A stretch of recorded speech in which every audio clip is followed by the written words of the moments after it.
Welcome to the Fight Lawyer Podcast, where we discuss combat sports and the law. Our guest today is former Strikeforce champion and UFC middleweight, Cung Le.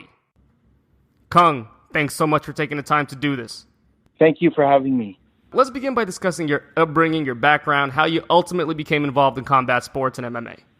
Long story short, I came over here in 1975. Well, I didn't come straight over here, but I came during the fall of Saigon. My family was sent to the Philippines to a refugee camp. We were there for like 3 months, and then we went to another refugee camp for a month, and then we got a sponsor to Monterey.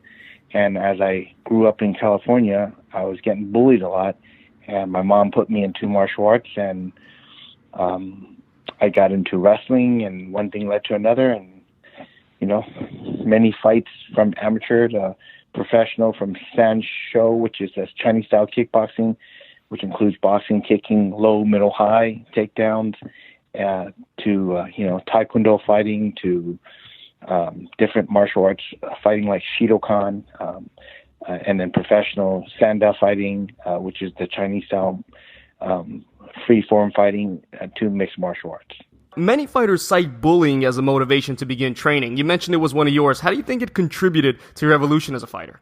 Well, my mom basically got fed up with me coming home getting beat up all the time, and so she took me to a local dojo and signed me up for classes, and that's how it started. Of course, I always watched like kung fu movies and like 36 Chambers of Martial Arts, and Bruce Lee movies, and that's of course one of my dreams was to be in a martial arts class. So in a way, bullying got me to get what I really wanted.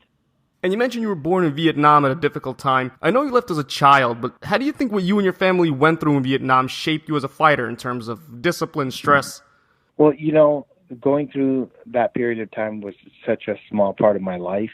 It's growing up in America, and it's just all the experience that I had to endure from that to many other things, growing up and being bullied and not speaking the language and learning a different language, being in a different culture. That's what molded me. And I think, and plus, of course, my family was always supportive and wanted the best for me. So it's like whatever I can do that's positive, they would jump on the bandwagon and completely support. Growing up in the U.S., you mentioned you were involved in several sports. Well, I wasn't involved in a lot of sports. I just did wrestling year-round from 7th grade, and definitely wrestling was a big part of my condition, my takedowns, and my my interest in getting into combat. I started doing martial arts when I was 10 in Taekwondo, and then I only lasted for a few years, but so off and on because my mom basically had 2 or 3 jobs, two full-time jobs and then 1 part-time job. So she couldn't get me to practice on many occasions. So I was never able to pass my belts because I didn't get taught the right kata or the form, and but I excelled really. I excelled well in sparring, and after a while, I guess my mom had to pull me out, whatever her reason was. I think it was more like she didn't have enough money to pay for the tuition, so I got into wrestling later on. So as a professional, you mentioned you ventured into Sanshou kickboxing. Can you explain what that is, how it differs from other forms of kickboxing, if it does? I started amateur Sanshou fighting, and I competed from 1994 to, from 94, the following year I made the U.S. team. I got bronze medal. Then every 2 years was the World Championships. I'm the only U.S.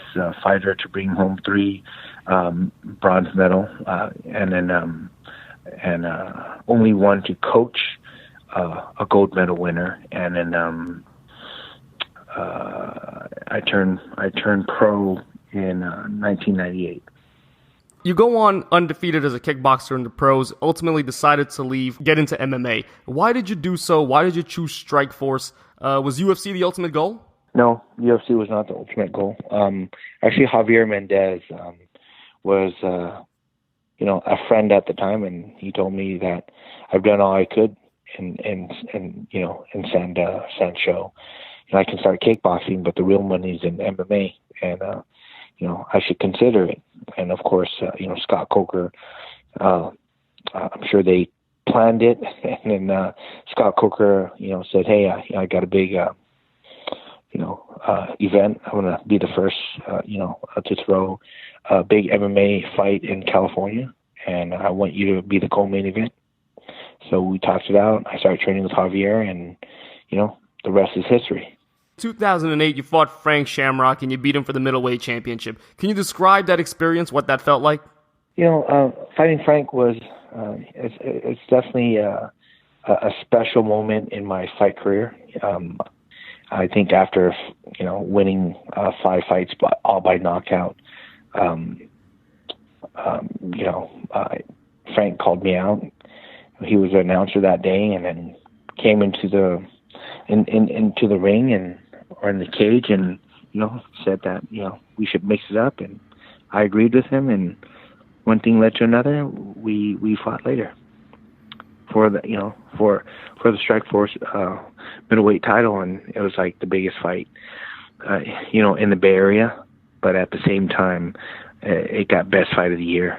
So it was definitely when I was standing on my side of the cage, just seeing him pace back and forth, it was just an awesome feeling with the fans, chanting, my name, and then his fans chanting his name. It was just one of those great fights that we were in the moment. But in 2011, you entered the UFC, fought for Strikeforce for a long time. What was it like fighting on that stage? Was it different? Did you feel that you were in a different scope of company, or was it all the same? I wouldn't say I was in a different scope of company, because if you look at the UFC now, it's being dominated by a good amount of Strikeforce fighters. Daniel Cormier was a Strikeforce fighter. Cain Velasquez was a Strikeforce fighter. Luke Rockhold was a Strikeforce fighter. Nick came from UFC into Strikeforce when they cut him, and then back to the UFC. And there's just a lot of great champions that are came out of Strikeforce. So it was a lot more like responsibilities. There was a lot more media that we had to do, and it was just run differently. Where Scott, he's very, he's more personable as a promoter. He cares more, and he makes sure he takes care of the fighters, more and the best he could. And when I went over to UFC, they definitely took care of me. But it's, as long as I'm doing my job and suiting them, I'm okay. But as soon as I didn't want to sign a extension to my fight, then shit got ugly. It seemed like Strikeforce, from the outside looking in, had a bit of a more family-oriented business operation, whereas the UFC was a kind of the traditional corporation where... It's more like, hey, if you don't do this, this will happen. Or if you want to fight, you better do this. It's not no traditional. There's a lot of stuff behind the scenes that people don't know and don't realize. Just no one wants to talk about it. But you did have a great run in the UFC. You had a great fight, Wanderlei Silva, that knockout of Rich Franklin in China.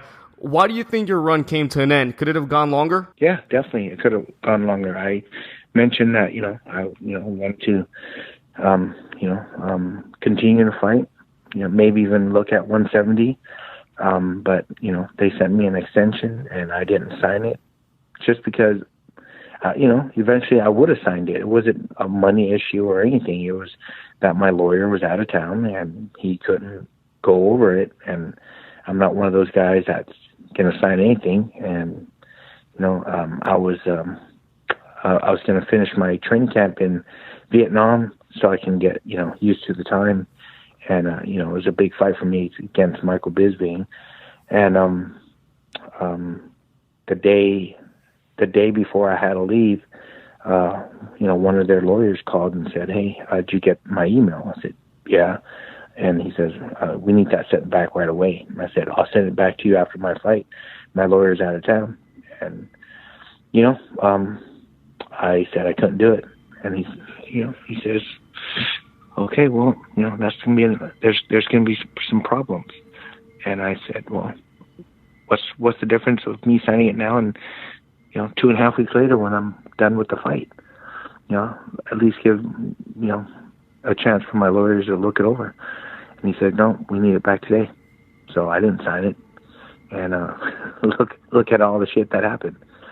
Now I'm part of a class action against him. And, Muhammad Ali Act says, I got firsthand treatment of when you don't do what they want, they try to, throw you under the bus. And you mentioned the Ali Act. I know you're in favor of it being applied to MMA. Could you discuss that a bit more? Well, the Muhammad Ali Act basically gives the fighter free market. And at the same time, that act protects you from them controlling your likeness. And if you sign a deal and you don't like your promoter, you can just sit out for 1 year. And when the time runs out, you can be like, I'm going to a different, fight league or a fight promotion. And here, as the Ali Act, if you are a promoter and I'm a promoter and we compete for the biggest fighters or the biggest fights to promote it, it's who's going to negotiate, who's going to have more money to negotiate the other promoter out, right? So that will give the fighters the best value for what they're worth. Now, what the UFC did is they monopolized the whole market. They bought out Pride, they bought Strikeforce, WEC, and then they kind of control all the farm leagues. So, like me as a fighter, if I wanted to, get a better deal on my thing, there's no one else for me to negotiate against, to bring into the picture and say, hey, they're offering me this much. And with the Muhammad Ali Act, they have to show me what they made in their last event. So I know I can judge from what the market was and what I can negotiate as my fight purse, as back end, as ticket sales, as pay-per-view sales.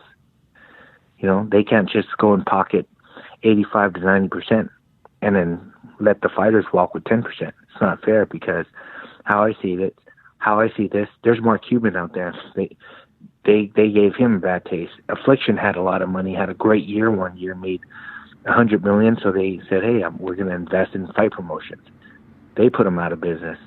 So what they did is they threw events on the same day for free, while other people are trying to, do what they're doing on pay-per-view. And they brought in the best fighters from Pride, and then they matched them up, and, UFC, basically came in and put on, like, Anderson Silva on free TV to, hurt their pay-per-view.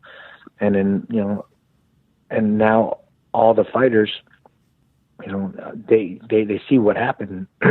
and when you leave, it's out there. There's no secret to it. What Dana White, whenever he runs his mouth and he doesn't like someone, he's going to talk bad about that person. So, he's never talked, bad about me, except when, they try to accuse me of using HGH.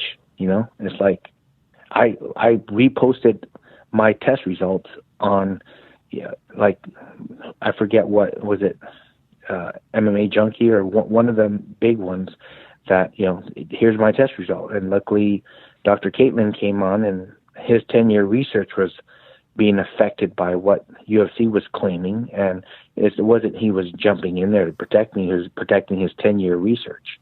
So after he went on and said, there's no way Kung Lee's levels are normal.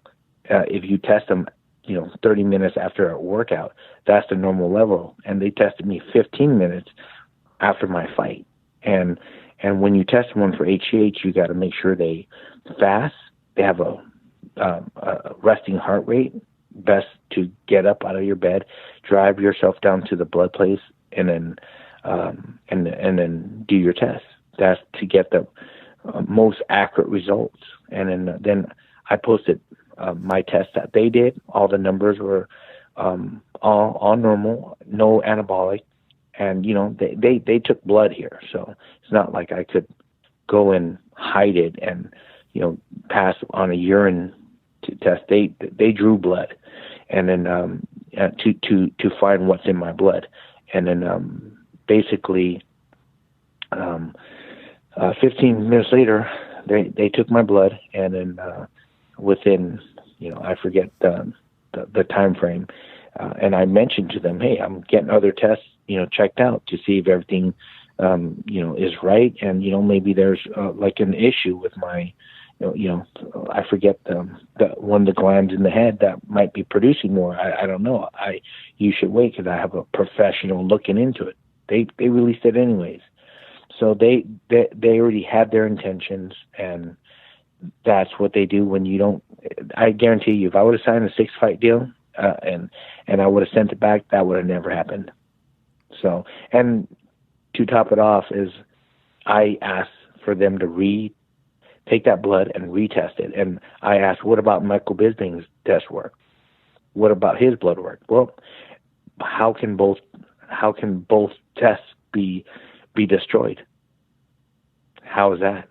I mean, all the evidence is there. Just no one wants to, do anything. And I'm the one that says, I'm going to go and fight this.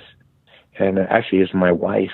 She says, this lawyer reached out to me after I talked to Rampage, and then I talked to this lawyer, and then he reached out to me, and he broke down what was going on, what he was doing, and then me and my wife, she said this is the best way you can come in and basically protect yourself, so they don't try to do all these things and you have to fight them in court.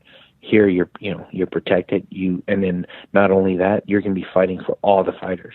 It's going to be Kung Lee versus the UFC, along with John Fitch, Nate Corey, and Carlos Newton. All the fighters that Carlos is the one who spearheaded this and started this off. And then when I joined on, they had enough firepower with my name, and then that started the case, and now we're into discovery, and trust me, if any of that stuff gets a chance to be leaked, people will see, and all the fighters will have their they will feel real, that justice has been served, because what they done to me is just the surface. I'm sure they've done some bad stuff to other fighters too that I don't know about. Some I do know, but I can't say. But I guarantee you,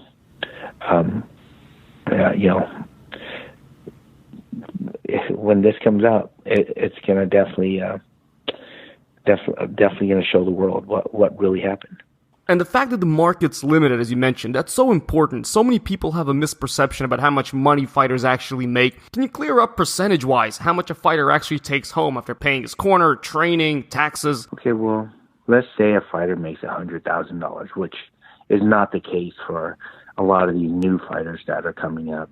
Not even some of the big names. You see their purse is like 40 to show, 40 to win. Not even 100K, right? So But let's just use a number.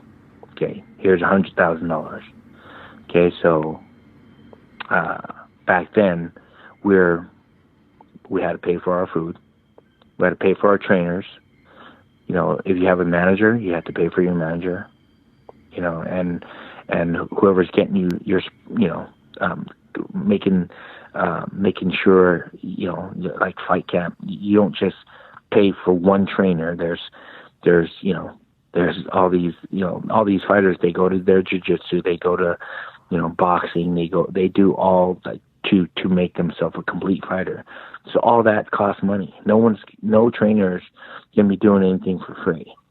You know, maybe there's a couple of them out there, but all these fighters are paying for whatever services that they need to get prepared, you know, for a fight. Some fighters leave and do their camp somewhere else. And, you know, all this costs a lot of money. And I think by the time Uncle Sam touches their purse and the trainers and everything, they're lucky to have 40%. What's left? If that, maybe 30. So just think of the guys that are getting 10,000 to show, 10,000 to win. While the UFC makes the event pulled in 10 million. Now, trust me, they have events that pulled in a lot more, right? While the event makes 10 million, not including the sponsorship, not including, you know, the TV rights, the fights before the pay-per-view, the sponsors that are paying big dollars to be part of the UFC, all the other, you know, old sponsors that had to pay the promoter just to sponsor a fighter. Then they sponsor then they get to sponsor the fighter. Apply 10% of what they sponsor the fighter is the amount that UFC's getting, and the fighter's only getting like 10% of what, you know, they had to pay to sponsor for the UFC. Say if someone had to pay, I hear it's like $75,000 to pay to be to sponsor a fighter in the UFC back then, right? And then, you know, each fighter, they'll be lucky if they get a $10,000 sponsor or a $7,000 sponsor or a $5,000 sponsor. So it might be a little bit over 10%, or it might be like 5%. So UFC does a $10 million buy worth. 15% of that, I'm being generous here. 15% of that goes towards the purses, and now there's all the fighters, right? All the purses, right? 85% profit goes in their pocket. That's the reality. And how significant in light of that is the fact that sponsorships are now being limited by this Reebok deal? You see everyone, they're not too happy about that. Remember, Cowboy got on there, you know, said he lost about $85,000 with the sponsor. A lot of fighters. I left right before they started it. So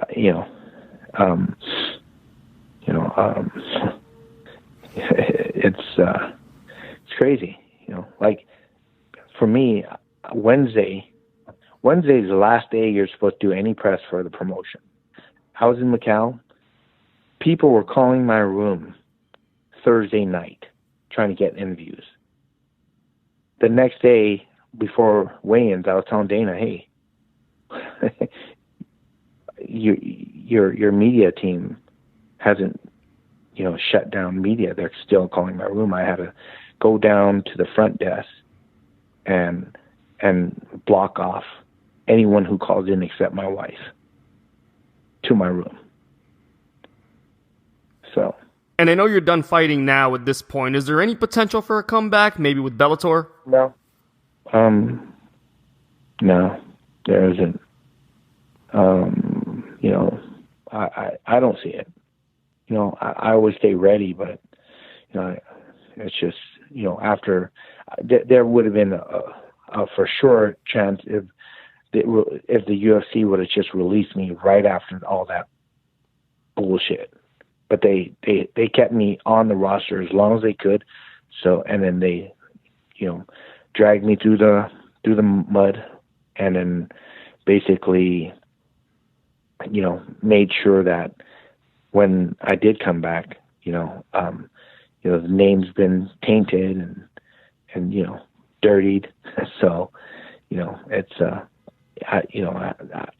my biggest fight now, and the biggest fight that I can ever ask for is the fight against UFC, because if I win this with Rob Macy and the four firms that's coming together to fight the UFC, this would change the outcome of every single fighter out there who should be getting a fair percentage of what they're worth, and even the fighters that are up and coming and they don't have a big draw yet, but the promotion's going to put some money behind them to build them, then they have an opportunity at that if they shop themselves around. And if they have a good fight, then they can go to the next promotion and potentially, get, that promotion to build their name, to build them as a fighter. But when you leave it in UFC's hands, depends on who they like, what fighters they want to push. And definitely if there's a fighter that they don't like or talks back, that fighters can be on like the prelim cards, So, all that's got to change. And what's the ultimate goal if there were to be a settlement or a verdict at some point? What's the ultimate goal? What is the desired result? The desired result is all the fighters from one point, starting from the lawsuit, taking place at whatever date that is, backdating, all that money that UFC made, they would have to bring in a specialist to calculate all that, and they would have to pay each one of those fighters, what they didn't pay them. That's one end result, and from that stems on another. It's on a completely different path. It's with the MMAFA group. We're pushing the Muhammad Ali Act. So this would, in boxing, they have 16 Congress that signed for the bill, that sponsored the bill. We have over 60. It's a matter of time that the Ali Act will pass. Then all the fighters will get their fair shake in this game. Yeah, sure, the promoter's going to make less money. But right now, if you do it like, how boxing, it's fair. It's fair because, like I said, you can have all the promoters out there, but you don't have the fighters. You don't have shit. The fighters is a product. The fighters are the one who's entertaining. They're the one bleeding. They're the one hurting. They're the one putting time in the camp, training. They're the one, missing out on, their kids grow for 2 months if they're away in camp. So it's on them. They are the show. It's not Dana White's show. It's not Loren. They're just putting up the money for the show. Mark Cuban was doing it. Affliction was doing it. Now if we have, if we had the right, the fighters have more say, then it becomes the fighters make the choice. Look at the boxing. I guarantee you what Joshua makes compared to these heavyweights make, probably what he makes is, well, his last fight, they said that he made $20 million. I really doubt if any of these guys' purses is even $2 million. Maybe the champ will get $1 million. Daniel Cormier makes $1 million now, but $1 million compared to what the UFC makes should change. And I've asked certain fighters about unions, and not many are optimistic. Is it really because... I don't think we need a union. We need an association. We need MMAFA. And what MMA stands for, Rob Macy, he's been doing this for he has bills and certificates and stuff dated back 10 years ago. He's been fighting for the fighters 10 years ago. Just now, after, Carlos Newton started this, and helped push this along. And then John Fitch and Nate Corey and everyone else who's on this fight. Then when I came on, this moved forward. Yeah. So God willing, the sport will favor the fighters, and the fighters will make what they should be making. That's it. Lucky you have fighters that put on these kind of fights that so many fans are cheering on and paying for. They're not paying for the promoters. What's one promoter? They just got the brand, but a great fight's a great fight. If you entertain, people are gonna follow you. There'll be a lot more fighters, and there'll probably be the same amount of fights. Right now it's a little bit saturated, but UFC is making the fights right now. They're calling the shots, and how can they rank all their fighters? And before Strikeforce was Strikeforce, they were ranking. Hardly any of the Strikeforce fighters were ever in the top 5, but when we came in, we started getting champions. Right? See, if you look at the whole thing and you did your research, you'll see everything is right there. It's right there. It's all there for you to see. You ventured into acting after MMA, or during MMA, really. How does it compare? How do the skills in acting compare to the skills in MMA? What's the preparation like? Different kind of skill set. My pretty much same mindset, because when you focus your mindset into a fight, you're committed to the fight. You focus your mindset as an actor, and you commit to that being an actor, and you surrender to the character that you're playing, then you're in the moment. So the biggest difference is the training. And when a fighter trains for a fight, it's 2 months, but they have to train year round. When you're getting ready for a part, you prepare for it as soon as you get the part, and then you have to, make sure that you're able to turn it on and off for the period of time that you're on set. And every time you step on set, you got to make sure you turn it on. And for some reason you mess up. Here's the huge big difference right here. When the director says action, you screw up, we can shoot it again. When the referee says fight, you screw up, you're looking up at the lights. That's the biggest difference. It's interesting. In one of your movies called Dragon Eyes in 2009, starred alongside Jean-Claude Van Damme, who many fighters credit as an inspiration. What was it like working with him? It was, for me, it was fun. I got a chance to. I grew up on Bloodsport and Kickboxer and Lionheart. So having him as my co-star, and me on the number one on the billing list was definitely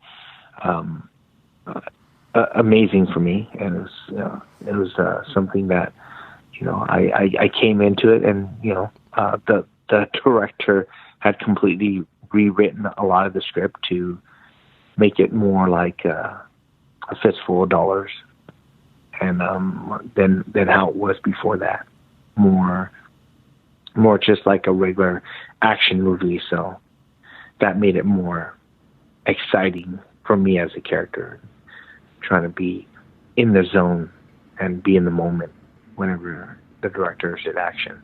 Cung, has been so great of you to join us. Where can people go to find out more about you, what you're up to, what you'll be doing in the future? I'm on Instagram, Cung Lee, CUNGLE185, or I'm on Facebook. And if you're in Asia and China, you use Weibo. I'm on Weibo, and everything's Cung Lee185 on Twitter.